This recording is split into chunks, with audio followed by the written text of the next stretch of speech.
台北的夏季旅展7月中起稿，主办单位本地要邀请中国9个省的官员来台湾参加，不过咱的政府是无核准，干那开放中国的旅游业者。陆委会表示，主要是考虑到中国的官员敢有来台湾参加展览的必要。 台北夏季旅展7月要登场，主办方原先预定邀请中国9省的官员来台参与，也不过陆委会移民署甲观光局3个单位联审了后决议，只放行中国旅游业者有官方身份的人无被核准。陆委会表示，主要考量中国官员来台参加旅展的必要性甲急迫性有异议。 那么陆方的官员他们来参加旅展，他们所具备的这个必要性、急迫性跟不可替代性是存有疑义，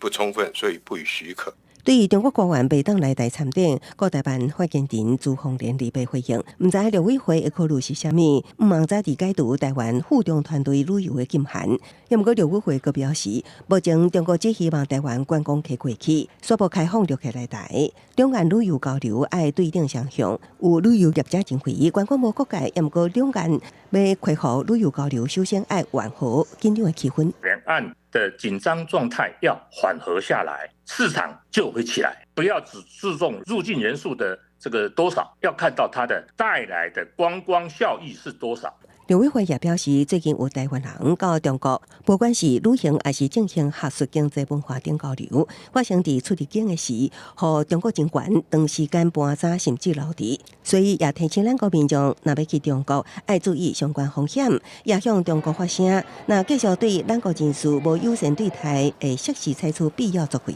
记者综合报道。